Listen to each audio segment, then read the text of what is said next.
disponibles entonces para la América del Sur, y observan que a partir del Holoceno medio y Holoceno tardío, ¿no? Una transición ahí entre 5000, un aumento demográfico sin precedentes, un aumento demográfico exponencial.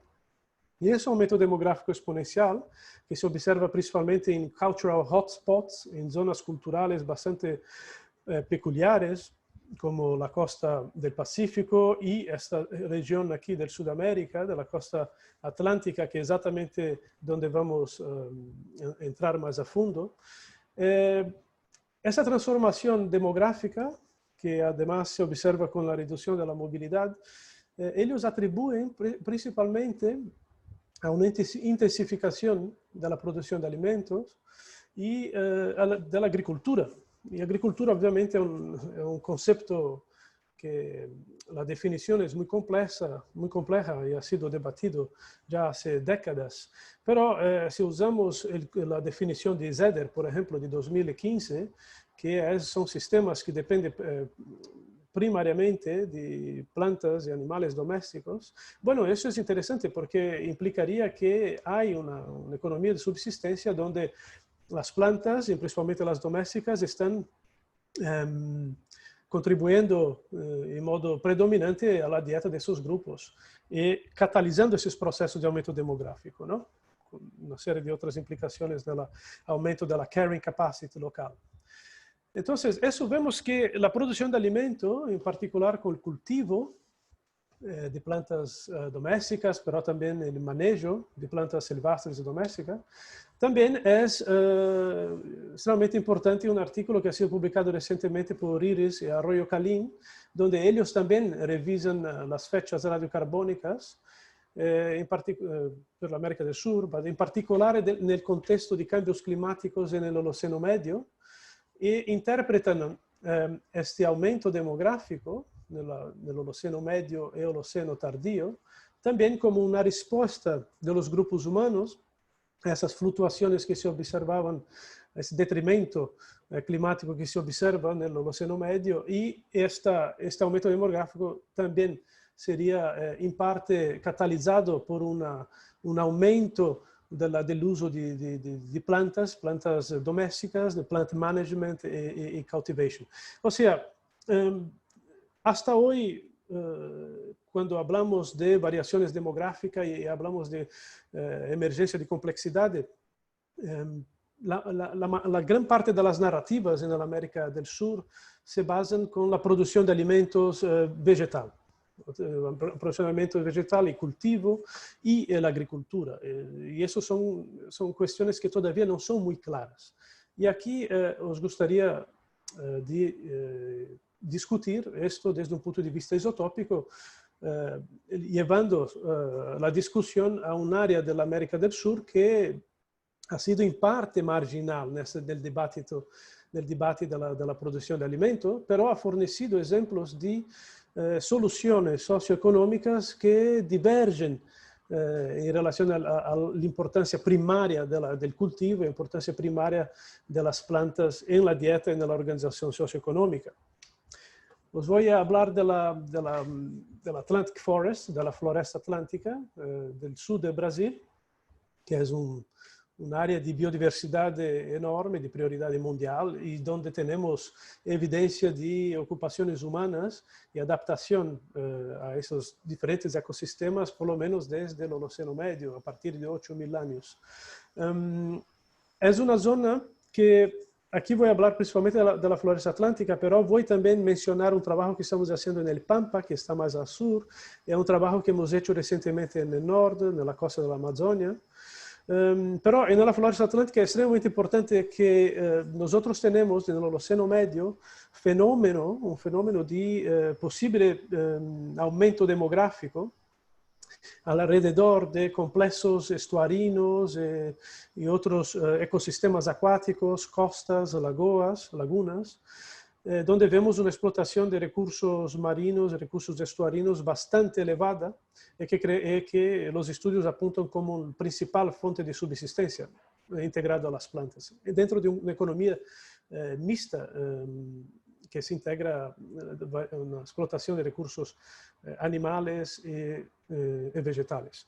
Esa zona es particularmente interesante porque ha sido un área del Holoceno medio y en el Holoceno reciente extremadamente dinámica, principalmente debido a fluctuaciones del nivel del mar. Ese es un ejemplo de un paper de Fornari, de 2012, donde vemos que, bueno, debido al geoide del planeta, algunas áreas del planeta en el Holoceno medio y en el Holoceno tardío, el nivel del mar era más alto. Si vas en el Mediterráneo, la situación es un poco diferente, por ejemplo. Pero aquí, en esa región, vemos que cerca de 6.000 a 5.000 años atrás, el nivel del mar era mucho más alto. Tenemos esas tres fases definidas por los autores.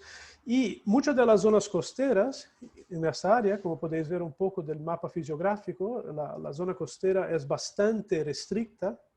Inmediatamente tenemos the Highlands, Brazilian Highlands, las tierras altas como la Sierra del Mar. Esas zonas costeras eran mucho más expuestas a la circulación marina y teníamos ambientes mucho más abiertos como bahías o costas abiertas que progresivamente durante el Holoceno han sido cerrados a través de assoreamientos porque el nivel del mar iba bajando y por lo tanto esas zonas dieron luego a los complejos estuarinos, lagunares que hoy conocemos en esa región, algunos de los cuales son entre los mayores del planeta, más abajo, no aquí exactamente. Pero para decir aquí, los cambios climáticos en el litoral en términos de aumento de precipitación en el Holoceno, no parece ser tan impactantes, o por lo menos los datos no sugieren todavía, en relación a cambios geomorfológicos de reorganización de la costa debido a fluctuaciones de nivel del mar. Entonces, lo que vamos a discutir hoy, los datos que voy a presentar, es importante que tengamos en consideración que esas experiencias humanas ocurrieron en un periodo donde el litoral ha avuto una transformación importante y que posiblemente ha en algún modo también impactado la disponibilidad y la abundancia de algunos recursos marinos. Lo que tenemos aquí durante el Holoceno medio y el Holoceno tardío son grupos humanos engajados en la explotación de recursos costeros, marinos, lagunares, y que el aspecto cultural más emblemático es la formación de concheros llamados sambaquís, del tupí, de tupí linguistic stock, ¿no? Tronco lingüístico tupí, que significa montes de concha, shell mound o shell middens, en este caso. Y de hecho tenemos esos sitios que son de diferentes volúmenes, diferentes morfologías, pero son concheros, acumulación de concha con material terrígeno también, y no solamente concha, porque también hay muchísima fauna, vertebrados, muchísimo peces, muchísimo fauna terrestre también en algunos sitios, y son entre los sitios más conocidos del litoral brasileño, porque también debido a su volumen han atraído la atención desde el periodo colonial y han sido largamente destrozados, destruidos durante el proceso de urbanización, la utilización de la cal para pavimentación de estradas y etc. Pero como podéis ver, algunos son increíbles monumentos culturales en el paisaje y son entre las primeras formas de modificación, transformación del paisaje en el litoral brasileño. Esos sambaquís, esos shell middens y shell mounds, ¿no? Los concheros, han tenido múltiples funciones. Todavía se discute mucho de las funciones de esos sitios. Pero una cosa que es bastante común es que los sitios han sido utilizados como cementerios, para sepultar los miembros de esas posibles comunidades, y algunos de esos cementerios tienen una cierta disposición de los cuerpos que sugieren que hay algunas conexiones familiares y etc. Pero la cosa importante aquí es que esos sitios son únicos, archivos únicos de osteológicos en la América del Sur. Son entre los mayores cemitérios que tenemos en la América del Sur para el periodo precolonial y han sido investigados desde un punto de vista osteológico, de patologías, de craniometrías y etcétera, por varios autores por mucho tiempo, y tenemos un buen conocimiento de cómo esos grupos eran, digamos así, de cómo esos grupos eran diferenciados entre diferentes sitios y regiones. Entonces, estos sitios también nos fornecen un grande substrato para análisis isotópicas, para investigación de la dieta a nivel individual.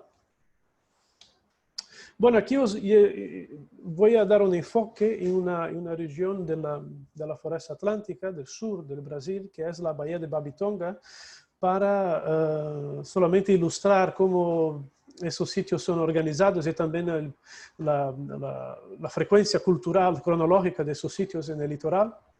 Esa región es la región que tiene la mayor concentración de sambaquís en el litoral brasileño, como podéis ver aquí, con sitios con volúmenes muy distintos. Algunos sitios son impresionantes, cerca de 400.000 metros cúbicos, y la distribución parece sugerir que pudiera haber comunidades relativamente discretas alrededor de algunos sitios mayores, sugiriendo, por lo tanto, una cierta longa duración en la explotación de algunos recursos a lo largo del tiempo. Y aquí, en este caso, nosotros hemos recientemente enviado ese artículo que ha sido publicado en Fish and Fisheries, donde hemos hecho una revisión de las datas radiocarbónicas disponibles, una serie de procesos de filtración, etcétera, de las datas, y hemos elaborado ese modelo bayesiano que demuestra que los sitios arqueológicos aquí, los sambaquís, y no solo, se han formado en cerca de 6.000 años, casi 6.500 años atrás, hasta el periodo del contacto con los europeos. Entonces, es de verdad un récord de larga duración que nos permite entender cómo esos grupos se han adaptado a este ambiente costero, pero también en relación a otros drivers, otros mecanismos, como por ejemplo la introducción de la cerámica, la expansión de algunas formas de algunas plantas domésticas.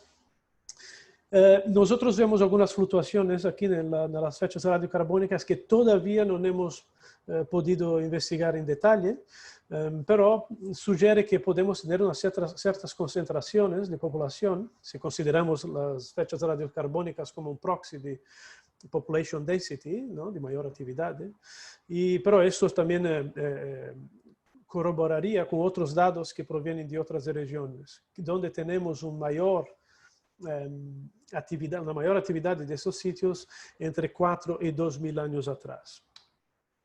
Bueno, los sambaquís, los chamímides, no son hechos solamente de conchas, pero tienen una grande cantidad de pescado, de pez, de restos de pez. López aquí ha hecho un trabajo fantástico de revisión de material de Río de Janeiro, que está un poco al norte de aquí.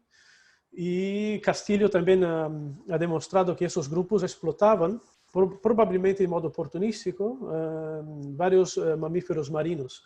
La cantidad de pescado que esa gente ha extrapolado ha extraído, ha siempre sido una cuestión muy interesante. Nosotros hemos estimado, en otro paper, que el volumen anual de pescado de esos grupos giraba en torno a 35, 37 toneladas, que son valores al año, muy compatible con las estimativas de fish catch, de volumen de pez extraídos por pescarías artesanales de subsistencia en periodo histórico de 1950 hasta 1969.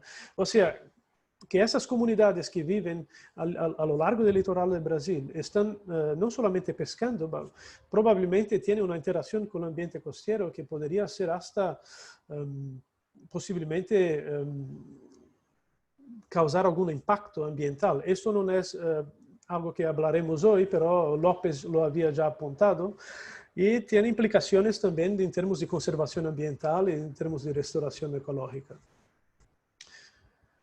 Con esto obviamente no queremos decir que las plantas no eran importantes a la dieta. Las plantas eran extremadamente importantes y tenemos varias evidencias en forma sobre todo de macro remains, micro remains, que son restos de carbón, de restos de plantas combustas, y también en formas de fitolitos en starch, que son almidones, en dentalcálculos, que sugieren que las plantas no solo eran importantes, pero que había ya en algunos sitios el uso de plantas domésticas. Por ejemplo, aquí tenemos sweet potato en el Sambaqui de Morro do Ouro, datado aproximadamente a 4.000 anos atrás, calibrado BP. Tenemos squash, que es un trabajo muy interesante de Chilibert y Boyadin, que fue publicado ahora en este año. Y maíz también, que se observa la introducción, aunque no solamente los dados isotópicos, pero los dados también microbotánicos, indican que sí, podría ser que estaba siendo consumido, pero no era un staple, no hacía una contribución particularmente importante en la economía de subsistencia.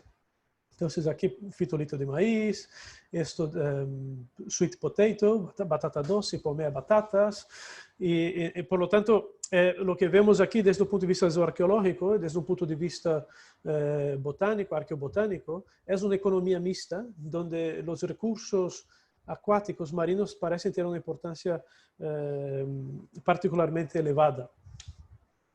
Luego lo que vemos es que a partir de 1500 cerca tenemos la introducción de la cerámica y tenemos algunas transformaciones culturales visibles que podemos visiblemente detectar en el récord arqueológico.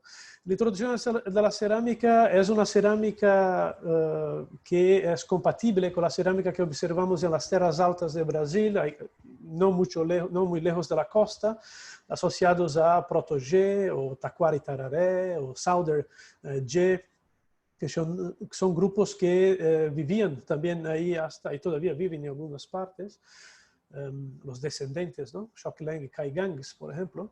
Son grupos que en el altiplano de Brasil, de Highlands de Brasil, ya hacían uso de muchas plantas domésticas y el manejo también de la araucaria y el consumo de la araucaria seed, del piñón, de la semilla de la araucaria. Y lo vemos en la introducción en torno a cerca de 1500 años, con cerámicas distribuidas en sitios en el litoral, sea arriba de los sambaquís, de los grandes chalmires, que no son más construidos. Hay un periodo de abandono de la construcción de los sambaquís. Lo ves en las ocupaciones con la cerámica, pero no hay una formación, un crecimiento vertical de los sambaquís como se había antes. Y además empieza a popular una serie de sitios rasos, sitios con matriz arenosa, que también son cementerios con gran cantidad de individuos humanos, que han sido también igualmente sujetos a análisis isotópicas por varios colegas y por nosotros también. Sin embargo, la introducción de la cerámica no implica un abandono aquí de la explotación de recursos marinos. Esto es un trabajo que ha hecho Jéssica Cardoso en su máster, donde él ha analizado la fauna, por ejemplo, de un sitio que se llama Galeta 4, en el sur de Santa Catarina, en la zona de Laguna, y donde nosotros también hemos hecho análisis isotópica de los humanos y análisis de residuos orgánicos de la cerámica.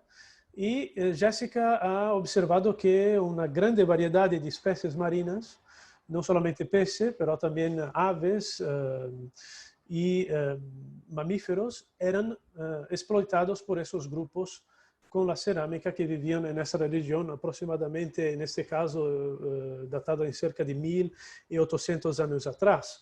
Hay un otro sitio muy interesante que se llama Rio do Meio, que Simón PR y Andrea Lessa han trabajado con Luciane del Museo da Universidade Federal de Santa Catarina, y que ellos también observan una grandísima cantidad de restos faunísticos acuáticos con un particular, una presencia particular de especies de alto nivel trófico, como tiburones, en particular tiburones, diferentes tipos de tiburones. O sea, los datos de los sitios cerámicos, al invés que apuntar a una economía más centrada en la producción de alimentos, de plantas, de cultivo, nos sugiere que podría haber una cierta especialización a ciertos recursos marinos, que es extremadamente interesante. O sea que datos arqueológicos no nos apuntan a un gran cambio en la economía. Pero aquí es donde entra el potencial de datos isotópicos para obtener datos no solamente a nivel individual, pero también para hacer estimativas de la contribución relativa de esos recursos a la dieta de esos individuos, porque como podemos ver, no solamente tenemos varios tipos de recursos con composiciones isotópicas muy distintas, como plantas C3 y recursos marinos, pero también tenemos una cantidad inmensa, increíble, de individuos humanos que han sido ya analizados, otros que, bueno, muy pronto serán analizados en el contexto de un proyecto que estamos ahora desarrollando. Entonces, solo para decir, hay varios modos de abordar esta cuestión de la dieta individual, pero la análisis isotópica ha sido particularmente útil porque no solamente nos da información sobre un cierto periodo de tiempo, pero también nos permite analizar diferentes tejidos, diferentes partes, tejidos humanos en este caso, ¿no? Y obtener dados de dieta diferenciado. Y también nos permite utilizar diferentes isótopos en este caso. Hoy aquí voy a hablar solamente de colágeno, pero en esta región hemos tenido trabajos sobre apatita también, hemos tenido trabajos nuestros también entre el single aminoácido del colágeno, pero hoy voy a hablar solamente de bulk collagen, de colágeno total, porque eso representa la mayor parte, la gran parte de los datos publicados hasta ahora y nos permite hacer una síntesis geográfica, digamos así, un poco más efectiva. Entonces, ¿cómo funciona esto? Bueno, vosotros probablemente ya tenéis mucha familiaridad con esto. Nosotros, humanos, en este caso, analizando la dieta humana, podemos, en un modo relativamente seguro, discriminar diferentes tipos de alimentos porque tienen composición isotópica diferenciada. En ese caso, el colágeno se puede analizar en carbono, en nitrógeno, el azufre. Yo voy a enfocar solamente en el carbono, en el nitrógeno. Y esencialmente la transferencia de los valores isotópicos o de la composición isotópica del carbono y del nitrógeno del recurso a tejido, un tejido humano, como en este caso el colágeno, avviene attraverso diferentes procesos. Un proceso aquí puede ser que, aquí podemos decir que recursos como animales que poseen lípidos, que poseen proteínas, esos vienen ingeridos y junto a carbohidratos de las plantas, y lípidos y también un poco de proteína de las plantas, vienen ingeridos y tenemos esencialmente dos tipos de aminoácidos. Hay aminoácidos esenciales que van directamente a formar la proteína y hay aminoácidos que son no esenciales que nosotros podemos producirlo y que por lo tanto pueden ser reelaborados con diferentes precursores. Entonces, todo esto al final forma parte de las cadenas aminoácidas que componen el colágeno total. Lo que representa en términos de tiempo también es algo bastante complejo porque depende de la edad y depende de la health, de la salud de los individuos, pero el colágeno generalmente nos da una información, el colágeno del hueso, nos da una información de la dieta de los últimos 10 años, una media de la dieta en los últimos 10 años. Entonces, como podéis ver, es un modo bastante interesante para identificar principal aspectos de la dieta, ¿no? Marino, controterrestre, C3, investigar introducción de C4 en un ambiente dominado por C3. Pero obviamente no nos permite tener datos de detalle, de muchísimo detalle que necesitaría otros tipos de tejido, como cabello, uña y etc.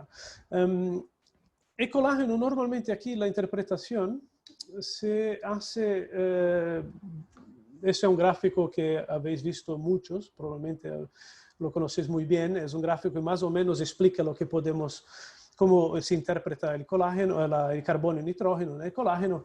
El carbono es muy potente en diferenciar dos tipos de fotosíntesis. Hay tres tipos de fotosíntesis en las plantas, pero en este caso nosotros nos interesa dos tipos de fotosíntesis. Una fotosíntesis C3 que produce moléculas con la composición isotópica de carbono bastante negativa, o sea que hay una concentración menor de carbono 13, que el isótopo más pesado. Y moléculas que de planta C4, por ejemplo, en este caso muy interesante para nosotros el maíz, que produce plantas con una composición isotópica del carbono más alta, un poco más enriquecido en carbono 13. Y también el carbono es muy eficiente en diferenciar, por ejemplo, planta C3, que es la mayoría de las plantas en esta región, con recursos acuáticos, porque el carbono en los sistemas acuáticos, cuando hay la difusión de la CO2 en los océanos, tenemos un fraccionamiento isotópico que depende de procesos cinéticos, etc. Y eso hace sí que bicarbonato, por ejemplo, y otros, bicarbonato en particular, disuelto en el océano, tenga valores más altos porque tiene una mayor concentración de carbono 13. Entonces, para concluir, el carbono nos permite diferenciar dietas terrestres, C3, pero podría ser también fresh water, de agua dulce, derivados de planta C3, a planta C4 como maíz y también la componente marina.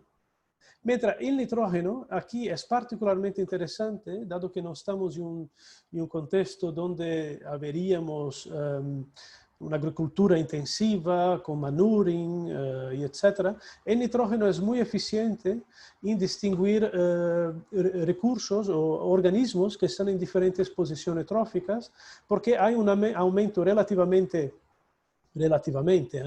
constante, bien entendido, se ven que el range es bastante amplio, en los diversos pasajes de la cadena alimentar, debido a release, a la pérdida de isótopo más leve, con procesos metabólicos, y etc. Entonces, se concentra el isótopo más pesado, que el 15, a lo largo de las cadenas alimentarias. Entonces, ese es un modelo conceptual donde vemos que si tenemos grupos humanos que comen muchos recursos de diferentes niveles tróficos marinos, lo deberíamos encontrar más o menos por aquí. Si tenemos grupos que consumen una gran cantidad de maíz, que viene a contribuir no solamente, que viene a contribuir a las proteínas en particular, lo vemos por aquí. Y si tenemos humanos que están consumiendo principalmente dieta terrestre o dieta con peces de agua dulce, deberíamos verlo más o menos por aquí. Es un modo bastante sencillo de identificar y mapear los diferentes recursos. Bueno, el nitrógeno viene esencialmente de las proteínas, aunque no voy a entrar en complicaciones, pero aunque hay nitrógenos que vienen de fosfolípidos y otras cosas, pero el nitrógeno podemos asumir con bastante seguridad que viene de proteínas, mientras el carbono en el colágeno, eso es un poco más complicado, porque viene largamente de las proteínas. Hay un estudio relativamente reciente, 2012, de Fernández, que hace una estimativa interesante que dice que 74% del carbono en el colágeno es de proteína, los otros 26% es de energía, carbohidratos y lípidos, pero eso también puede variar dependiendo de la cantidad de proteínas y la calidad de la proteína en la dieta. Bueno, entonces nosotros hemos hecho una metaanálisis de cerca de 20 sitios que están distribuidos en el litoral sur aquí de Brasil y hemos hemos plotado cerca de 375 individuos que van de un intervalo cronológico de cerca de 5.000 años, 4.000 años, de 4.500 a 0,5 a 500, 600 anos atrás. E esses incluem sítios não cerâmicos, sambaquis, e sítios cerâmicos também, principalmente Protogé. Os vou falar de cerritos, rapidamente, que estão no Pampa, aqui abaixo, ao sul da Lagoa dos Patos, solamente para demonstrar como o trend, o pattern que nós observamos nessa região também se refleja nessa área, que é uma área temperada, não é subtropical, aqui subtropical, tropical, e essa área temperada. Bueno, entonces, mirando un poco los resultados, porque creo que de haber ya hablado mucho, nosotros, los sambaquís del litoral brasileño, que son cerca de 239 individuos analizados, y aquí hemos filtrado porque hay más individuos, pero muchos individuos no tenemos dados para averiguar la calidad del colágeno, no han sido publicados como percentual de carbono, nitrógeno, o de ratio carbono, nitrógeno, y etc. Entonces hemos excluido esos dados. Esos son dados que tenemos, datos atómicos para avaliar la calidad del colágeno. Y como podemos ver, la dieta o las principales fuentes de proteínas aquí es fuertemente marina. Es una dieta largamente marina, con una componente que va de animales que hemos analizado en áreas abiertas, de costa abierta, y también animales que hemos analizado recientemente del estuario de la Babitonga, que son, esos estuarios son versarios para varias especies en periodo de reproducción y viven ahí sobre todo individuos muy juveniles que están comiendo más abajo de la cadena alimentar. Entonces se espera que la composición isotópica del nitrógeno sea más baja comparado con individuos que vienen de mar abierto, mayores, y etcétera, y otros tipos de especies. Y aquí tenemos la referencia de los animales terrestres.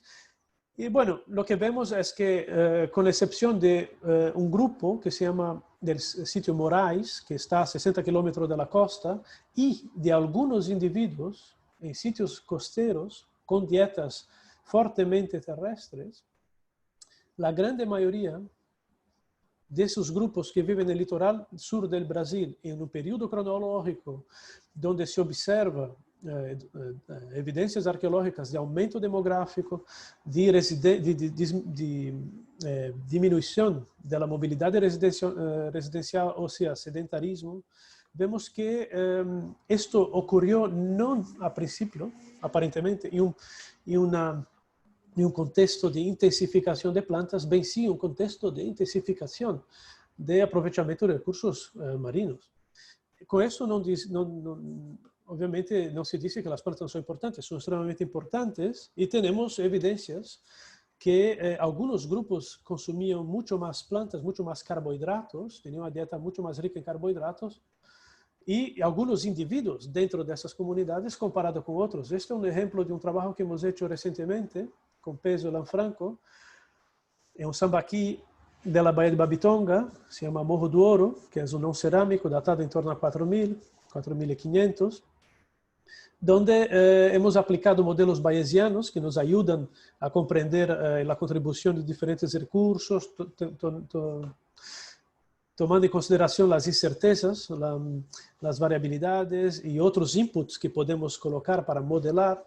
Y aquí vemos que la contribución del pescado es bastante alto en general, de las plantas también, pero hay individuos que consumen mucho más plantas, que tienen señales isotópicos mucho más consistentes con plantas, como ese individuo que es una mujer joven, que se llama Morro do Ouro MO59, y que también hemos analizado la composición isotópica de la apatita, del oxígeno y carbono, y tiene un oxígeno del dente que es completamente diferente de los demás individuos en este sitio, sugiriendo que esta persona que ha consumido una cantidad de carbohidratos mayor comparado a los demás y que tiene unas patologías orales comparables con agricultores andinos, esa persona no es local.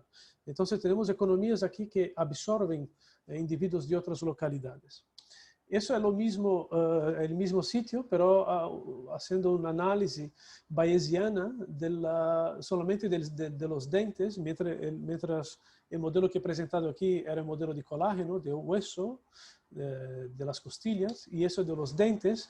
Y esto nos da una idea de la dieta en la fase anterior a la fase que hemos presentado aquí. Esa es de edad más adulta, mientras aquí es una edad más juvenil. E vemos que esta persona, Morro do Ouro 59, quando era na fase inicial de sua vida, tinha plantas muito elevadas. Ou seja, ha venido de um contexto onde o consumo de plantas era alto e possivelmente se cultivava e se ha incorporado nessa comunidade onde os ocupantes eram principalmente pescadores. Então, para concluir, em período pré-cerâmico, o que vemos com análises bayesianas da composição isotópica de carbono e nitrógeno, vemos que os recursos marinos, nesse caso peixe, são muito elevados e constituem, com exceção de Morro do Ouro, que aqui há plantas, e constituem a principal fonte de calorias, o que não é uma coisa totalmente absurda se pensamos que um trabalho relativamente recente de Coden, que ha analizado los datos etnográficos y que de hecho ha confirmado que animal foods, productos de animales, que comprende la mayoría de la energía en el hunter-gatherers. Bueno, eso es lo que pasa con la introducción de la cerámica. Aquí los grupos que están utilizando cerámica tienen valores que no son muy diferentes de los valores que hemos observado en el periodo pré-cerámico entre los sambaquís. Tenemos valores extremadamente altos, sugiriendo hasta que algunos de esos individuos están consumiendo, teniendo una dieta con una posición trófica mayor hasta de los pescadores sin cerámica que hemos visto anteriormente. Y de hecho, un análisis de los residuos orgánicos de la cerámica de uno de esos sitios, Galleta 4, nos ha revelado que los recipientes de cerámica eran también utilizados para procesar grasas, óleos de origen marino. Eso es un compuesto, que es un compuesto particularmente indicativo, es un biomarker de recursos marinos, que não se encontra em natureza, tem que ser produzido através do calentamento de ácidos poliinsaturados, que se chama alcafina alcanoic fatty acid, e com a presença deste composto, temos certeza que algumas cerâmicas han sido utilizadas para processar recursos marinhos.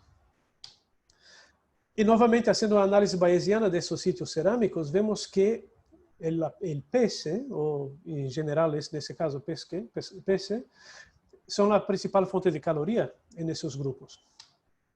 Rápidamente voy a enseñarles un trabajo que estamos concluyendo ahora con Rafael Milheira, Caroline Borges, Ingrid Chanca, Alice Tosi, etc., sobre los cerritos, que son grupos que hacían mound builders, earth mouth, en el sur del Brasil, en Uruguay, se observa mucho. Y aquí estamos en el sur de la Lagoa de los Patos, donde esos grupos aprovechaban una serie de ecosistemas acuáticos alagadizos, y no estaba muy claro la dieta, la proporción del pescado, de las proteínas de esos grupos, y un análisis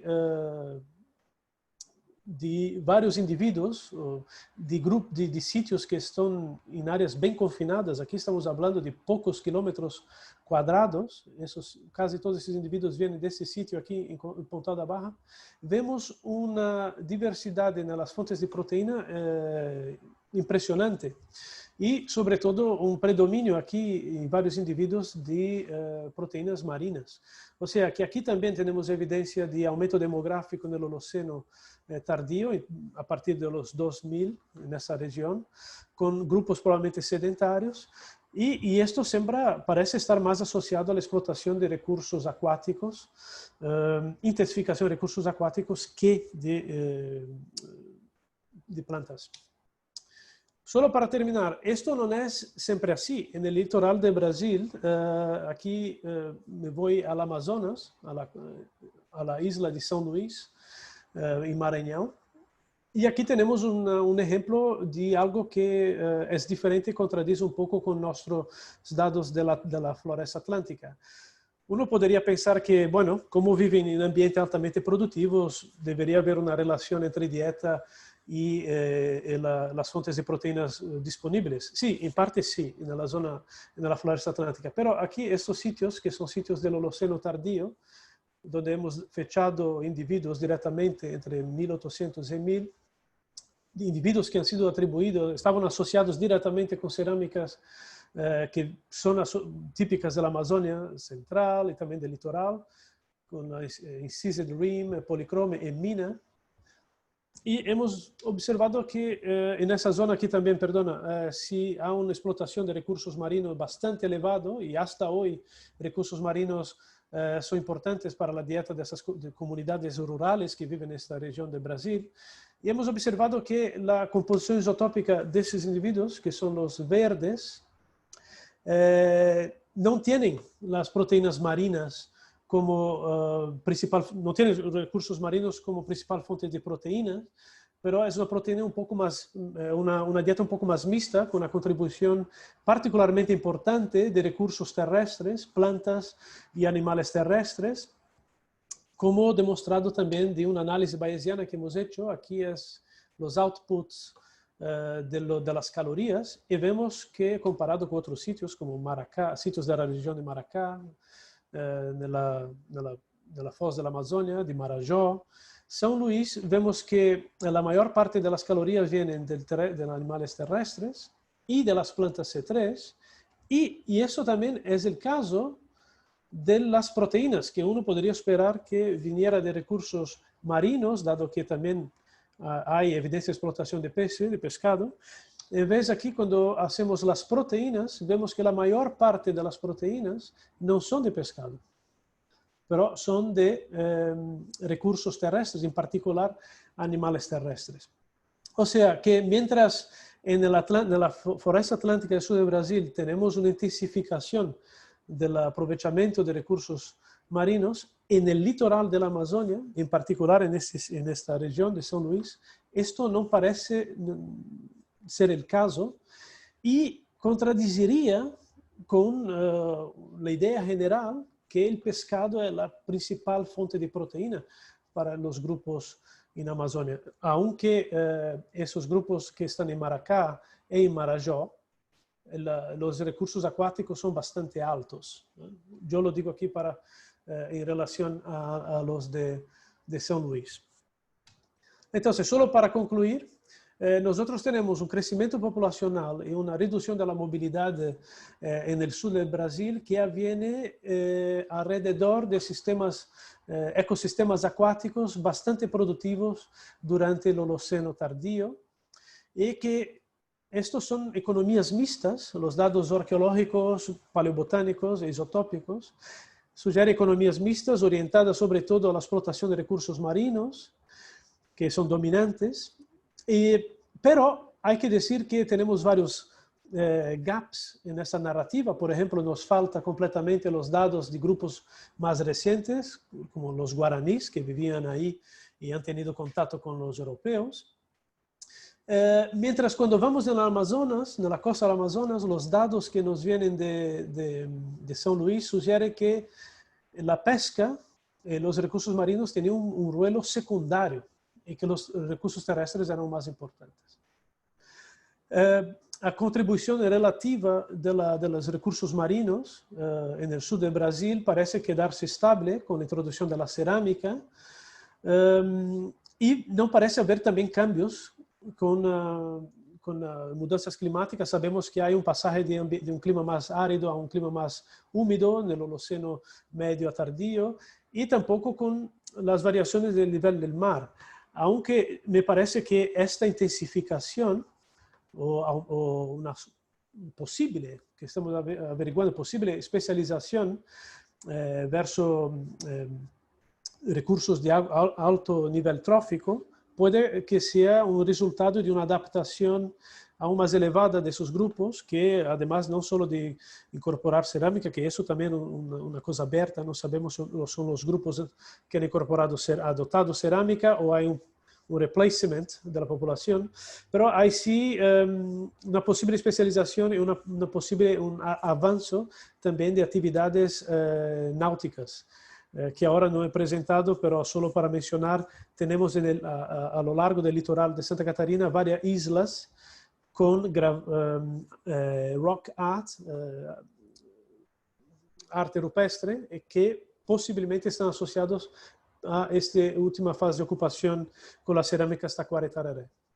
Obviamente hay varias limitaciones cuando se usa bulk collagen total, y tenemos que aprimorar nuestras técnicas, y creo que uno de los modos de hacerlo es a través de una expansión de la análisis de apatita y sobre todo de análisis de aminoácidos, carbono y nitrógeno de aminoácidos singles, y también de enxofre, que tenemos ya algo encaminado.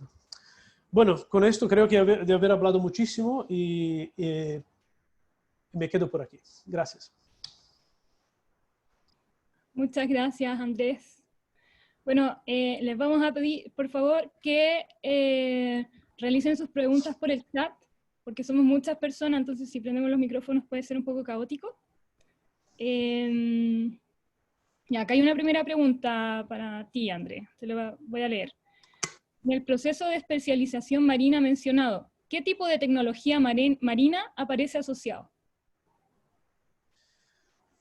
Tecnología marina, lo que tenemos son artefactos en hueso que sugieren puntas, que son puntas en hueso que podrían haber sido utilizados para la pesca. Tenemos anzuelos y tenemos también artefactos que podrían ser pesos de red, pero no hay nada sugiriendo un avance tecnológico y en términos de embarcaciones y esto. Lo que vemos son animales como tiburones, tiburón blanco, varios tipos de tiburones, una biodiversidad impresionante, y evidencias de colonización de islas de una cierta distancia del litoral que implicaría una cierta familiaridad mayor quizás con el ambiente marino. Pero estamos en el inicio. Yo tengo datos del enxofre, que no he presentado aquí, porque son datos veramente estamos trabajando, que sugieren que los grupos con cerámica están comiendo peces de alto mar, debido a la circulación del enxofre, aunque los valores de carbono y nitrógeno son los mismos que vemos con grupos no cerámicos, pero el enxofre lo distingue muy bien. Entonces, puede que tenemos una cierta especialización en la pesca de alto mar y actividades de alto mar en este periodo. Todo incipiente, todo muy inicial, digamos. La misma persona pregunta si es que los anzuelos son en hueso o en concha. No, los que he visto yo son en hueso. Pero es una buena pregunta. No sé si hay en concha. Okay. Aquí Mónica Verón pregunta, ¿han hecho análisis isotópicos en residuos cerámicos?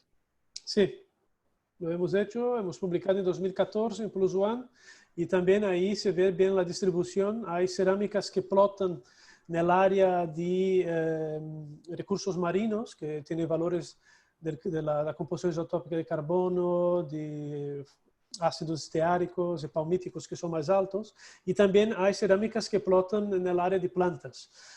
Es bastante mixto.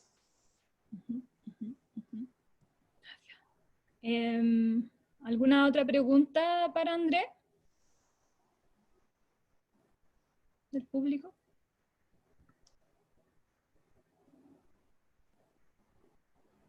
Aquí preguntan si es que han hecho análisis genéticos de ADN de los individuos. Nosotros no, pero hay un trabajo que ha sido publicado en Cell el año pasado, donde André Strauss ha participado. André está abriendo un laboratorio de genética en São Paulo y ha hecho análisis genética de individuos de esos asociados a cerámica y no cerámico, dentro de un contexto de análisis continental prácticamente. Y de hecho, es muy interesante porque han visto cierta similaridad de genética entre estos grupos, pero creo que aquí también estamos en una fase muy inicial.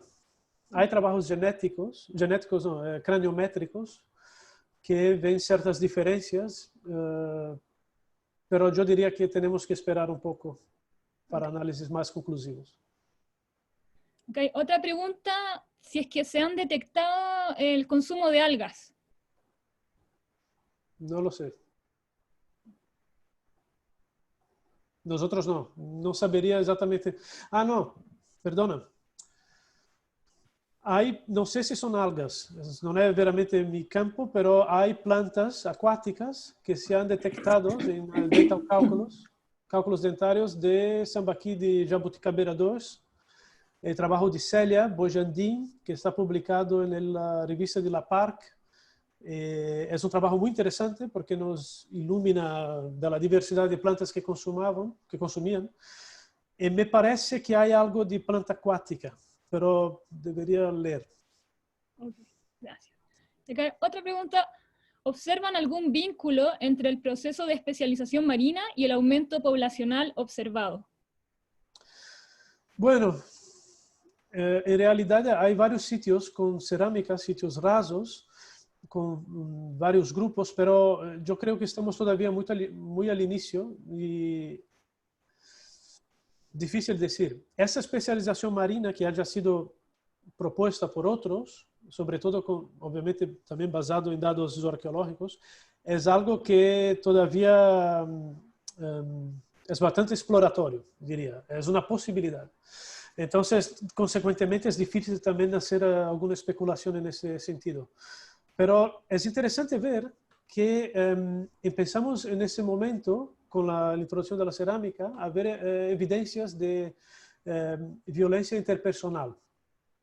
Tenemos sitios en el Florianópolis, la base aérea, por ejemplo, donde tenemos individuos sepultados con flecha. Creo que hay uno ahí y hay otro también en Florianópolis, o está en Laguna, no me acuerdo, pero es la primera vez que vemos señales de violencia, el que podría indicar toda la implicación antropológica de una cierta presión poblacional, competición por recursos o por territorios. Entonces, es posible que tengamos un aumento poblacional si esto es un proxy para variación demográfica. Claro. Mira, y justo en relación a estos temas también, acá Florencia pregunta, ¿evaluaron algún tipo de variación interindividual en el consumo de ciertos recursos? Por ejemplo, por sexo, edad, jerarquía, etc. Sí, nosotros hemos hecho un estudio sobre Sambaqui de Jabuticabeira y Luis Peso Lanfranco, que he publicado hace un par de años, no, el año pasado creo, un estudio más amplio sobre este Sambaqui, comparando edades, comparando sexo, etc. No hemos encontrado nosotros y tampoco él variaciones estadísticamente significantes.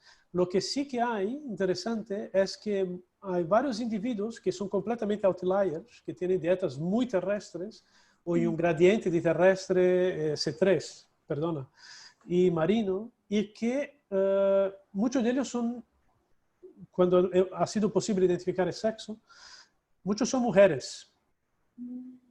Y hay toda una hipótesis de post-marital residence practice, de prácticas de residencia post-marital. La cosa es que hay una gran variedad en algunos sitios y puede que sea debido a esas prácticas de casamiento. Pero claro, de... Marriage bueno. Claro. Bueno, muchas gracias. Ya estamos en la hora. Espera. Hay una pregunta de Julia. Julia pregunta, ¿cómo los isótopos de azufre podrían ayudar a cuantificar el consumo de plantas en la dieta? Bueno, sí. Es bastante... Bueno, podría ayudar si lo pones dentro de modelos bayesianos, por ejemplo, porque el consumo de plantas aquí se sobrepone bastante con los mamíferos terrestres. Nosotros vemos esto. Entonces, lo que puedes es intentar dentro de un modelo bayesiano que no solamente integre el azufre, pero que integre otros recursos también. Debo decir, confesar que cuando plotas los individuos, se ve bien la diferencia. Cuando plotas la fauna, es a mess. Lo ves que hay pescado con valor terrestre, que pez marino, no es pez fluvial, y hay recursos marinos, animales, que están con valores más marinos, otros más terrestres. O sea, es bastante complejo, por eso que todavía no quería entrar en ese argumento, pero es interesante que los sitios con cerámicas son muy diferentes, la Galleta 4, por ejemplo, comparado a los sitios sin cerámica, y tienen valores más marinos que los demás, aunque los valores de carbono y nitrógeno, curiosamente, son lo mismo. Es bastante curioso. Ok.